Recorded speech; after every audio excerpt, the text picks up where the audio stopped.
이스라엘의 왕 엘라의 아들 호세아 제3년에 유다 왕 아하스의 아들 히스기야가 왕이 되니 그가 왕이 될 때 나이가 25세라. 예루살렘에서 29년간 다스리니라. 그의 어머니의 이름은 아비요 스가리아의 딸이더라. 히스기야가 그의 조상 다윗의 모든 행위와 같이 여호와께서 보시기에 정직하게 행하여 그가 여러 산당들을 제거하며 주상을 깨뜨리며 아세라 목상을 찍으며 모세가 만들었던 놋뱀을 이스라엘 자손이 이때까지 향하여 분향함으로 그것을 부수고 느후스단이라 일컬었더라.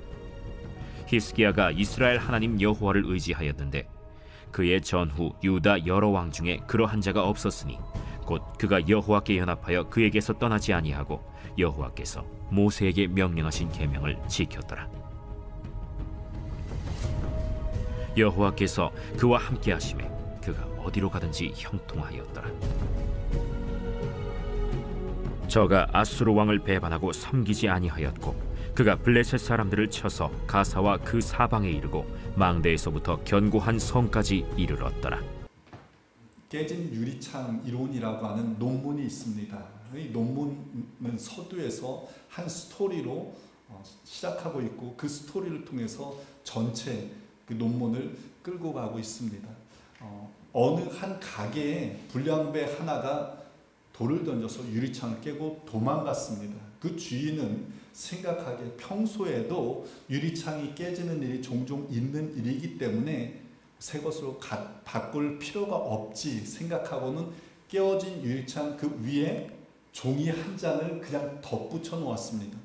근데 얼마 지나지 않아서 그 가게 앞에 쓰레기가 놓여지기 시작합니다. 조금 더 지나니까 그 가게의 벽에요 낙서들이 그려지기 시작합니다. 그리고 불량배들이 그 주변으로 몰려들게 되었고 그로 인해서 불량배들이 매일같이 싸움이 일어납니다. 그러자 가게에 손님들이요 점점 줄어들게 되었고 결국에는 그 가게가 문을 닫게 되고 말았습니다. 사소해 보이는 유리창 한 장 깨진 것이었는데 결국에는요 그 가게 전체가 문을 닫을 수밖에 없었던 것입니다. 근데 이 깨어진 유리창을 보면서 저는 이스라엘의 역사가 그와 같다라고 하는 것을 생각해 보았습니다. 다윗 왕 이후에 솔로몬부터요 이 우상을 나라 안으로 들여오기 시작합니다. 조금씩 그 우상이 나라 안으로 들어오고 스며 들어갑니다. 그런데 점점 그 우상이요 나라 안에 퍼지게 되었고요. 그 북이스라엘은 BC 722년에 그 우상 숭배로 인해서 그 나라가요 아시리아에게 멸망당하게 됩니다. 남유다는 그래도 조금은 경건한 왕들이 있었습니다. 그럼에도 불구하고 그들도요 조금씩 우상을 받아들이게 되었습니다. 그로 인해서 남유다는 BC 586년에 바벨론의 나라가 무너지고 백성들이 포로로 끌려가게 되었습니다. 그 남유다에는요 그래도 좀 선한 왕들이 덜어는 있었습니다. 그 선한 왕들 우리가 알고 있는 아사 왕, 히스기야 왕 한 7명 정도의 왕들은요 하나님 앞에 선한 왕들이다라고 그렇게 성경은 이야기를 하고 있습니다. 그런데 그 선한 왕들도요 하지 못했던 일이 하나 있었는데 그게 뭐냐면 산당을 제거하지 못하는 일이었습니다. 그래서 성경은 계속적으로 이야기를 하고 있는 거예요. 다만 산당은 없애지 아니하였더라. 산당은 폐하지 아니하였더라. 오직 산당은 제거하지 아니하였더라. 산당은 이스라엘 중에서 제하지 아니하였더라 라고 이야기를 하고 있습니다. 근데 이 산당마저도 제거했던 왕이 있었는데 히스기야 왕과요 요시야 왕이었습니다. 이들은 완전한 종교개혁을 했던 사람이고요. 하나님 앞에 다윗 왕 이후에 가장 선한 왕이다라고 평가를 받고 있는 왕들입니다. 오늘은 산당과 히스기야에 대해서 함께 살펴보면서 여러분들과 함께 은혜를 나누고자 합니다. 오늘은 처음 여러분들 생각해 볼 주제는 산당 신학입니다. 이 산당이라고 하는 게요. 그 히브리어로 보면 바마라고 하는 단어인데 영어로 보면요 high place라고 되어져 있습니다. 그러니까 높은 산이라는 거예요. 언덕 위에 있는 곳이라고 하는 의미입니다. 고대 사람들은요 하늘에 가까운 곳에 가서 제사를 드리면 신이 자기들에게 자기의 기도를 응답해 줄 것이다라고 그렇게 믿었습니다. 그래서 높은 곳에 가서 제사를 드렸던 것입니다. 저도 그리스 성지순례를 가보았더니 고린도에 갔더니요, 고린도 도시에서 가장 높은 곳에 우리들이 여러분들이 잘 알고 있는 미의 여인이라고 하는 비너스를 섬기는 아프로디테라고 하는 신전이요, 가장 도시 높은 곳에 있더라고요. 그 옆에 아테네에 또 가봤더니요, 가장 높은 곳에요, 그 파르테논 신전이 자리하고 있었습니다. 여러분, 도시의 가장 높은 곳에 신전이 있다라고 하는 말은 무엇입니까? 사람들이 매일매일 지나가면서 그 신전을 바라볼 수 있는 거예요. 그 신전을 바라보면서 사람들이 무엇했겠습니까? 오늘 내가 문제가 있는 것, 염려가 있는 것, 근심, 이런 부분들을 그 신전을 바라보면서 아뢰지 않았겠습니까? 그리고 절기 때가 되면 그 신전에 나아가서요, 제사를 드리고 기도를 했었던 겁니다. 이처럼 산당이 그러했던 거예요. 그래서 산당은 그 지역에 살아가고 있는 사람들의 그 정신과 문화, 그리고 나아가서 그들의 삶의 모든 것을 지배하고 있었던 것, 이게 바로 산당입니다. 원래 이 산당이라고 하는 것이요, 가나안 땅에 살고 있었던 원주민들이 자기네들의 신, 특히 바알과 아세라에게 제사하기 위해서 지어졌던 곳이 산당입니다. 그런데 그들의 이 종교 의식이라고 하는 것이요, 아주 굉장히 퇴폐스러운 거예요. 그곳에서 각종 음란한 일들이 종교 예식이라고 하는 명목하에 실행되었습니다. 그래서 하나님께서요, 이스라엘 백성들이 가나안 땅에 들어가면은 너희들이 할 것들, 우상들을 다 제거해버리고 산당을 다 헐어버리라고 명령을 하십니다. 왜냐하면 이스라엘 백성들이 가나안 땅에 들어가서요, 그 주민들의 그 스피릿, 그런 문화들을 배울 것을 염려했기 때문입니다. 근데 이스라엘 백성들이요, 가나안 땅에 들어가서요, 하나님의 말씀에 순종하지 않았습니다. 산당을 남겨두었습니다. 그 결과 이스라엘 백성들이요, 산당에서 이교도들이 행하는 그 문화들을, 종교 의식들을 받아들여가지고 하나님 앞에도 가증한 예배를 드렸던 겁니다. 사실 이스라엘 안에는요, 하나님께서 지정하신 실로라고 하는 장소가 있었습니다. 그곳에서 예배할 수 있었어요. 그런데 그곳까지는 거리가 너무 먼 거예요. 그래서 사람들이 자기가 가까운 곳에서 제사를 드렸습니다. 솔로몬도 산당에서 제사를 드렸습니다. 편의를 위한 것입니다. 문제가 없습니다. 그런데 하나님께서요, 예루살렘 성전이 세워진 이후에는 하나님께서 지정한 곳, 택하신 곳 예루살렘 성전에 가서 제사를 드리라라고 그렇게 명령을 하셨습니다. 그럼에도 불구하고요, 사람들이요, 산당에서 계속적으로 제사를 드렸던 겁니다. 왜 그렇습니까? 가까운 거예요. 편한 겁니다. 멀리까지 가는 게 불편한 거예요. 산당 제사가 익숙해져 있었습니다.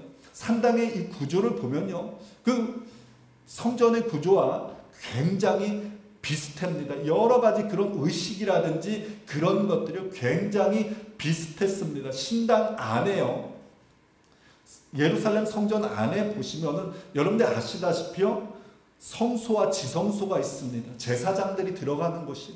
그런데 이 산당 안에도요, 성소와 지성소가 만들어져 있었습니다. 그 산당 제사를 집례하는 사람이요, 제사장이었습니다.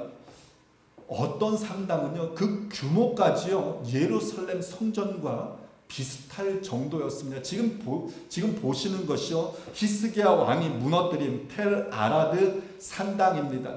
그 옆에 보면요, 사람들이 아주 작죠. 그러니까 그 산당의 규모가요, 얼마나 컸는지, 우리들이 생각하는 것처럼 그 산 위에 조그마한 것 하나 지어놓고 그곳에서 제사 드렸던 것들이 아니라, 물론 그런 것들도 있었지만서도요, 많은 것들이 저와 같이 어마어마하게 크게 산당을 짓고 그곳에서 제사 드렸던 겁니다. 그 결과 이스라엘 백성들 그 산당에서요, 하나님도 예배하고요, 다른 신들도 함께 예배함을 통해서 혼합주의 신앙이 그 속으로 들어갔고 점점 이스라엘 백성들이 멸망의 길로 나아가게 되었던 겁니다. 그런데 여러분, 이런 모습이요, 오늘 이 시대에도요 너무나도 많이 자행되고 있다라고 하는 사실입니다.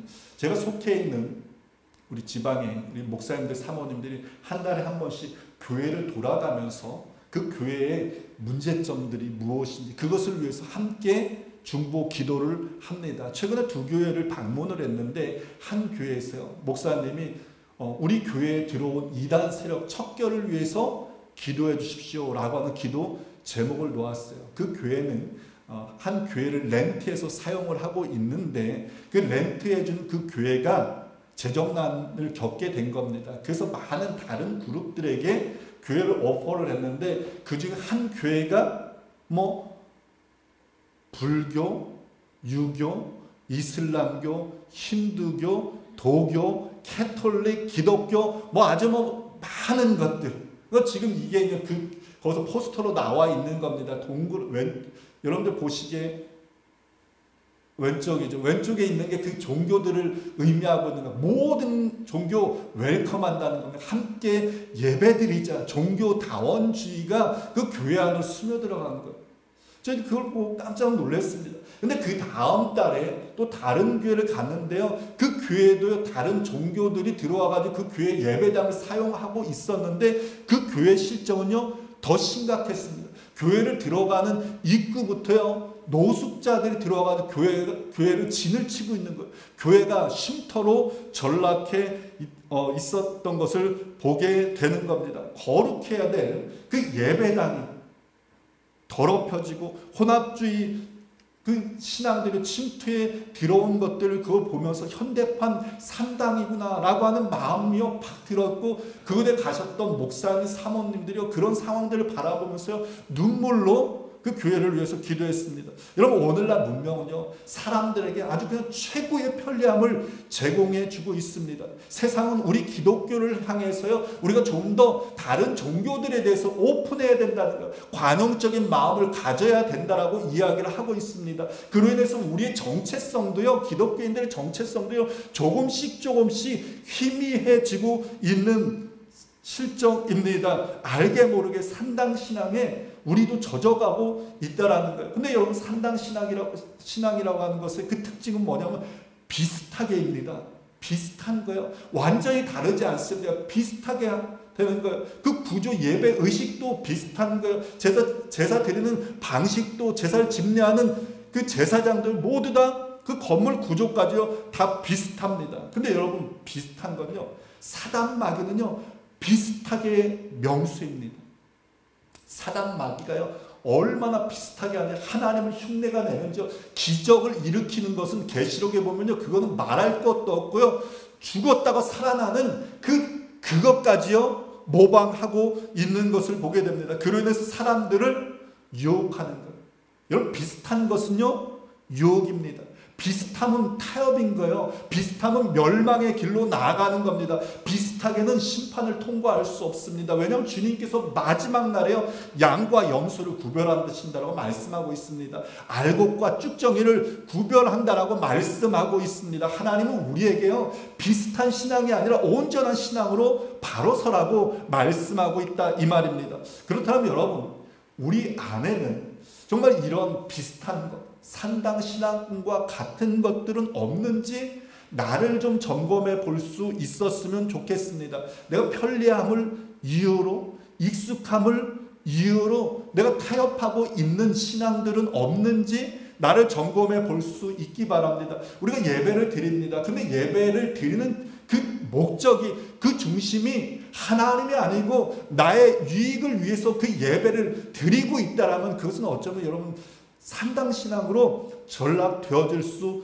있는 겁니다. 우리가 하나님의 말씀을 듣습니다. 근데 하나님의 말씀을 듣는데 내가 원하는 것만 듣고요, 그렇지 않은 것은 내가 듣지 않는다, 산당신앙으로 전락되어질 수 있습니다. 내가 하나님 앞에 봉사를 해요. 그런데 내가 마음에 내키는 것만 봉사한다, 산당신앙으로 전락되어질 수 있습니다. 작은 것 타협 하나가 영적 파멸의 시작인 겁니다. 그러면 여러분, 오늘 우리의 마음을 점검해보고 정말 내 안에 하나님이 기뻐하지 않는 것들, 나의 유익만을 위해서, 하나님의 영광이 아니라 나의 만을 위해서 내가 신앙생활하고 있는 것들 없는지 점검하고, 여러분 그것들을 제거함을 통해서 정말 하나님이 기뻐하시는 그 신앙으로 우리가 온전히 나아가는 우리 모두 되어질 수 있기를 주님의 이름으로 간절히 축원을 드립니다.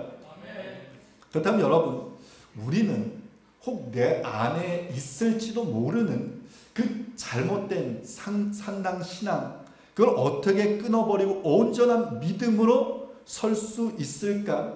오늘 본문에 히스기야 왕이요, 우리에게 그 모델을 제시해주고 있습니다. 사실 이 히스기야 왕이 나라를 다스리던 그 상황은요, 아주 굉장히 끔찍했습니다. 그의 아버지가요, 아하스 왕인데, 그 아버지는 바알을 다시금 세워가지고 나라 전체가 그 우상 숭배를 하게 했습니다. 근데 그는요, 정말 하나님이 가장 싫어하는 것이 하나 있는데, 사람을 태워서 드리는 그 제사입니다. 인신제사. 그 몰렉신을 섬겼고요, 자기의 자녀까지 그 몰렉신에게 태워가지고 제물로 바칠 정도로 사악했던 왕입니다. 심지어 이 아하스는요, 이스라엘 백성들이요, 하나님을 예배하지 못하던 성전 문을 아예 그냥 닫아 버렸던 그런 사악한 왕입니다. 그 다음에 왕이 된 거예요. 나라의 상황은요, 아주 더욱더 심각했습니다. 당대 최고의 강대국이 아시리아였었는데요, 이 아시리아가 북이스라엘을 멸망시켰어요. 그리고 그 여파를, 그 힘을 가지고 지금 유다를 공격해 오고 있는 그런 상황이었습니다. 이런 상황 가운데 왕이 된 히스기야가요, 자기 아버지의 그 모습을 본받지 않고 그것을 완전히 철저하게 제거하고요, 다윗 왕을 따라서 나라를 다스렸다라고 그렇게 이야기를 하고 있습니다. 히스기야가 그의 조상 다윗의 모든 행위와 같이 여호와 보시기에 정직하게 행했다.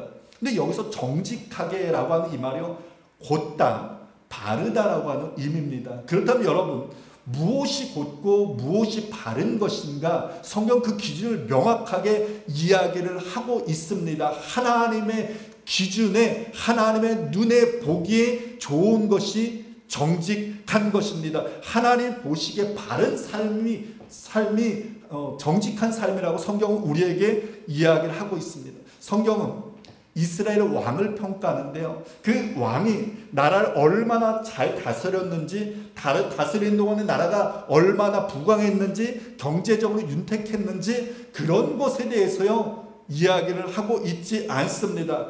얼마나 하나님을 신실하게 따랐는지, 그거에 따라서요 그 왕을 선한 왕이다, 악한 왕이다, 그렇게 평가를 하고 있습니다. 성경에서요, 북이스라엘 역사상에서 가장 악한 왕을 가리켜서 아합 왕이라고 이야기를 합니다. 근데 여러분, 이 아합 왕 우리가 너무 잘 알잖아요. 근데 이 아합 왕이요, 다스릴 때요, 이스라엘은 최전성기를 맞습니다. 나라가요 굉장히 부강한 거예요. 오늘날로 이야기하면요, 아주 그냥 훌륭한 대통령입니다. 근데 성경은요, 이 아합 왕을 가리켜서요 악한 왕으로 평가하고 있습니다.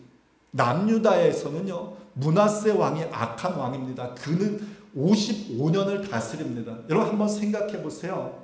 55년을 다스렸다라고 하는 것은요, 인정받았다는 거예요, 백성들이. 실제로 그 나라가 부강했습니다. 경제적으로 아주 잘 윤택했습니다. 근데 성경은요, 그 왕을 가리켜서요, 가장 남유다에서 악한 왕으로 평가하고 있습니다. 히스기야가 가장 선한 왕으로 평가받는 이유도 마찬가지예요. 하나님이 보시기에 바른 삶을 살았기 때문에 그는 선하다라고 성경은 이야기를 하고 있는 겁니다. 성경은 그가 여호와 보시기에 정직하게 행했다라고 말한 이후에 곧바로 이것을 이야기를 하고 있습니다. 그가 여러 산당들을 제거하고 주상을 깨뜨리고 아세라 목상을 찍어버리고 놋뱀을 부숴버렸다라고 이야기를 하고 있습니다. 4개의 동사가 여기에 나오죠. 히스기야는요, 하나님이 기뻐하지 않는 것들을요 철저하게 완전하게 부수었음을 이야기를 하고 있습니다. 여러분, 당시 이 산당이라고 하는 것, 히스기야는 산당까지 제거를 했는데, 산당이라고 하는 것은요, 당시에 그 지역의 귀족 세력들, 왕권 세력들의 서포트를 받고 있는 곳이었습니다. 한마디로 산당 잘못 건드렸다면요, 그 귀족의 그 지역의 귀족들이요 반발하는 거예요. 왕족들이요 반발하는 겁니다. 그 왕의 지위가요 위태로운 거예요. 왕이 언제 쫓겨날지도 모르는 그런 상황이라 이 말입니다. 그런데 히스기야는요 그 산당까지 무너뜨렸다는 거예요. 그럼 여러분, 그 히스기야가 그렇게까지 할 수 있었던 그 이유가 무엇인가? 성경은 이렇게 이야기를 하고 있습니다. 그는 주님이신 이스라엘의 하나님만을 신뢰했다라고 이야기를 하고 있습니다. 하나님만이 내 힘이다라고 그는 여겼던 겁니다. 그 다음 구절도 이렇게 이야기를 하고 있습니다. 그는 주님에게만 매달렸다라고 이야기를 하고 있는 겁니다. 하나님만 의지했기에, 주님께만 매달렸기에 그는 산당을 제거할 뿐 아니라 당시의 최고 강대국이었던 그 아시리아에까지요 반기를 들고 거역하며 그를 섬기지 않고 떠날 수 있었던 겁니다. 성경은 이렇게 이야기합니다. 어딜 가든지 주님께서 그와 함께 계시고 그는 성공하였다. 그는 아시리아 왕에게 반기를 들고 그를 섬기지 않았다. 그의 아버지 히스기야는요 아시리아에게 조공을 바칩니다. 그 나라를 섬겼습니다. 근데 히스기야는요 왕이 되자마자 그 관계를 끊어버렸던 거예요. 더 강한 나라가 있어 그 나라를 의지하지도 않았습니다. 오직 하나님만을 바라보았기 때문에요 그는요 그 아시리아를 배반하고 끊을 수 있었던 겁니다. 오직 하나님만 의지하고 주님께만 매달렸던 겁니다. 이러한 모습이 다윗과 너무 같은 모습으로 보여졌기에 성경은 이렇게 이야기를 하고 있는 겁니다. 히스기야가 그의 조상 다윗의 모든 행위와 같이 여호와 보시기에 정직하게 행하였다. 다윗도 이와 비슷한 상황 가운데 있었던 적이 있었습니다. 한번 다윗이요 아람에 속했던 그 소바라고 하는 나라와 전쟁을 벌입니다. 그 전쟁에서 커다란 승리를 거두게 되고요. 그로 인해서 마차 7,000대를 그 전쟁 그 전리품으로 얻게 됩니다. 근데 다윗이 어떻게 한 줄 아세요? 거기에서 100마리의 말만 남기고요. 나머지 말급은 다 말급을 잘라 버리게 됩니다. 여러분 한번 생각해 보세요. 고대에서요. 이 말은요. 힘입니다. 능력입니다. 그 나라의 국력을 이야기를 하고 있는 거예요. 근데 그 모든 것들을 100마리만 남기고요. 6,900마리는 다 잘라버렸던 겁니다. 그런데 더 놀라운 것은요. 지금 그 말 발급을 잘랐던 그 시기가 언제냐? 전쟁이 끝난 상황이 아니라 전쟁 중에 그렇게 했던 겁니다. 다윗은요. 하나님 앞에 고백했던 겁니다. 하나님 당신만이 나의 힘입니다. 내가 하나님만을 의지하겠습니다. 그래서 내가 말 발굽을 끊겠습니다. 하나님만이 나의 승리의 원천입니다. 라고 그렇게 고백했던 겁니다. 그럼 여러분 다윗이요. 그 말 발굽을 끊고 그로 인해서 약해졌습니까? 그 전쟁에서 어떻게 되었을까요?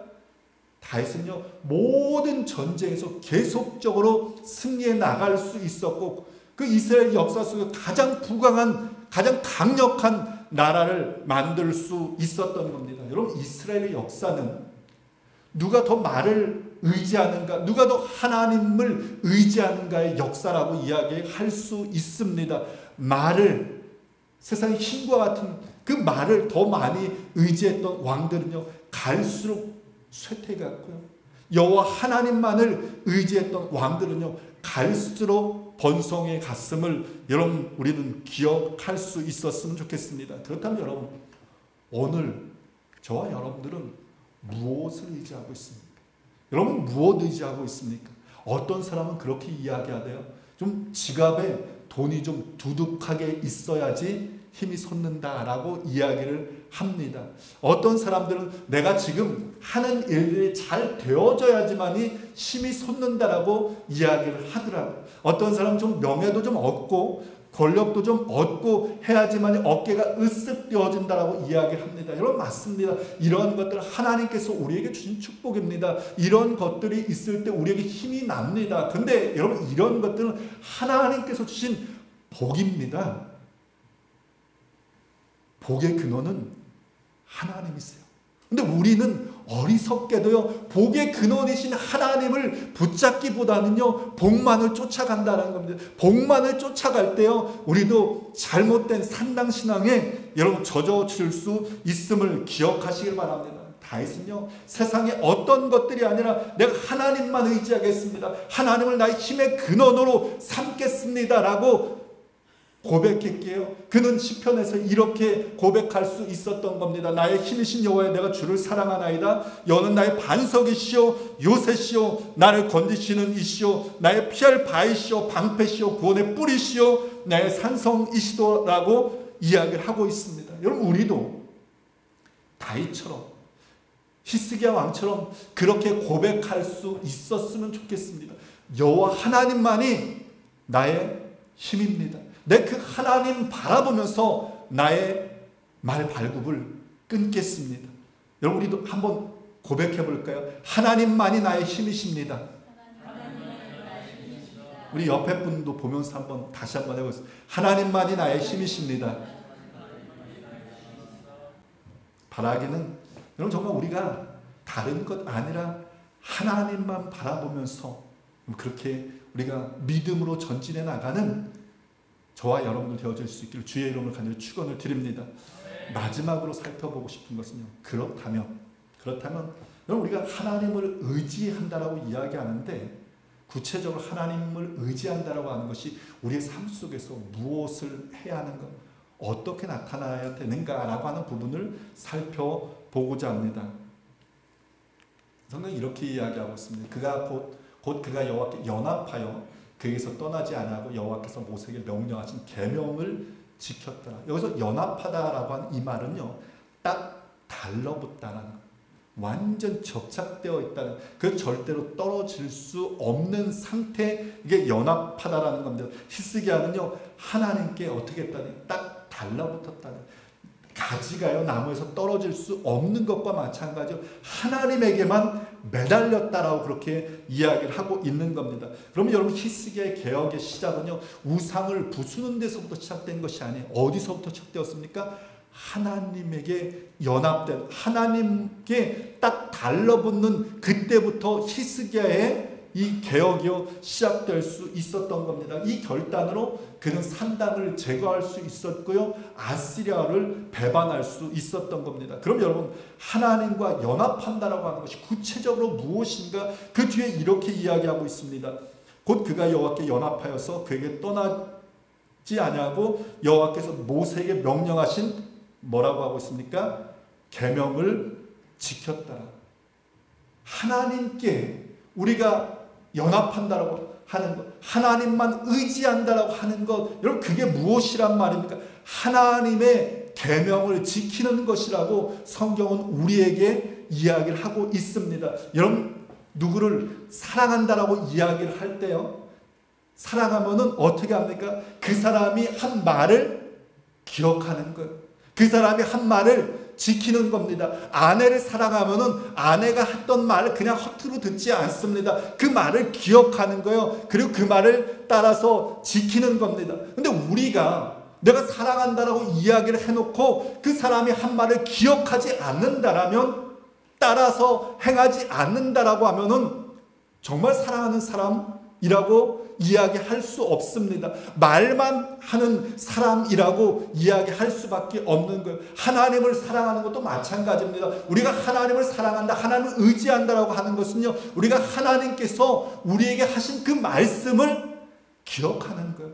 하나님께서 우리에게 하신 그 말씀을 지키는 겁니다. 하나님께서 우리에게 명령하신 그것을 매일의 삶 가운데 지키며 행하며 나아가는 것입니다. 그런 사람이요 하나님을 사랑하는 사람이라고 이야기를 할 수 있는 겁니다. 하나님께서 모세에게 뭐라고 말씀하셨어요? 모세에게 명령하신 계명을 지켰다라고 이야기하는데 하나님께서 모세에게 하신 말씀은요, 우상을 숭배하지 말라는 거예요. 나 여호와 하나님만을 온전히 지키라고 말씀하셨습니다. 십계명에 보면 뭐라고 말하고 있습니까? 우상을 섬기지 말라. 그랬더니 이 히스기야가 어떻게 합니까? 산당을 깨뜨렸다고 이야기하고 있지 않습니까? 목상을 찍어버렸습니다. 노뱀을 부수었다라고 이야기하고 주상을 깨뜨렸다라고 성경 그렇게 이야기하고 있습니다. 그리고 하나님의 말씀에 따라서 살아갔다라고 성경은 이야기를 하고 있는 겁니다. 그때 하나님께서요 그의 삶을 형통케 하셨고요, 그로 인해서 그는 날마다 승리하는 삶을 살아갈 수 있었음을 여러분 기억하시기를 바랍니다. 시편 기자는 하나님의 말씀에 대해서, 하나님의 말씀을 따라 살아가는 삶에 대해서 이렇게 이야기를 하고 있습니다.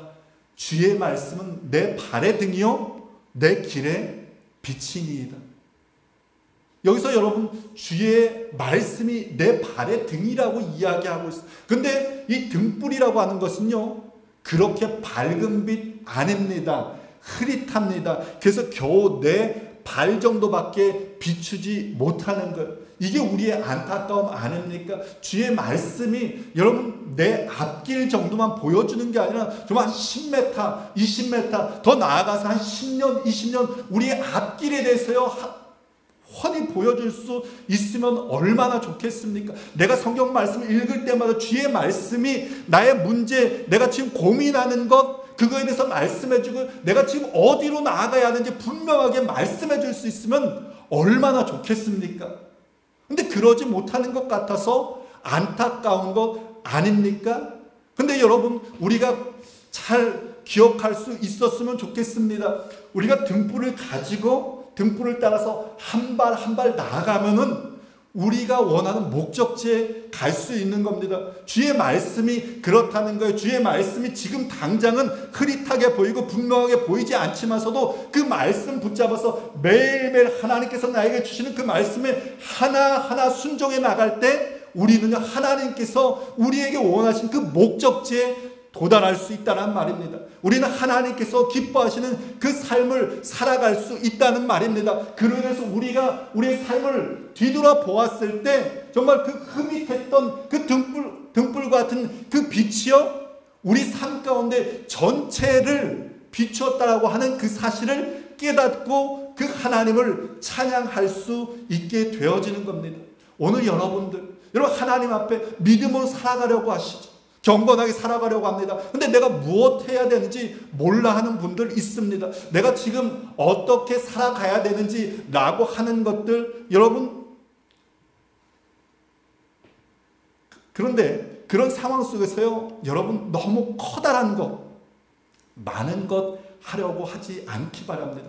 오늘 하나님께서요 나에게 주시는 자그마한 그 말씀 한마디 붙잡고 그것에 순종해 나갈 수 있기 바랍니다. 오늘 하나님께서 오늘 우리가 이 자리에서 예배 드릴 때 하나님께서 여러분들에게 마음속에 주시는 그 한 단어 그것 붙잡고 순종하며 하루하루 살아나갈 수 있기 바랍니다. 성령님께서 여러분의 매일의 삶 가운데 주시는 그 감동 있잖아요. 그거 여러분 무시하지 마시고 그거 붙잡고 나아갈 수 있기 바랍니다. 그거 붙잡고 나아갈 때요 희미해 보이는 우리의 앞길이 점점 더 밝아지게 될 것이고 하나님의 뜻이 무엇인지 알게 될 것이고 그로 인해서 우리는 하나님이 기뻐하시는 믿음의 길을 걸어가는 거룩한 주의 백성이 되어질 수 있으면 여러분 믿으시길 간절히 축원을 드립니다. 이제 말씀을 맺겠습니다. 오늘 우리는 참 히스기야 시대처럼 혼란한 시대, 혼잡한 시대를 살아가고 있습니다. 그 시대 속에서 우리가 어떻게 믿음을 지키면서 살아가느냐, 그게 저와 여러분들의 고민입니다.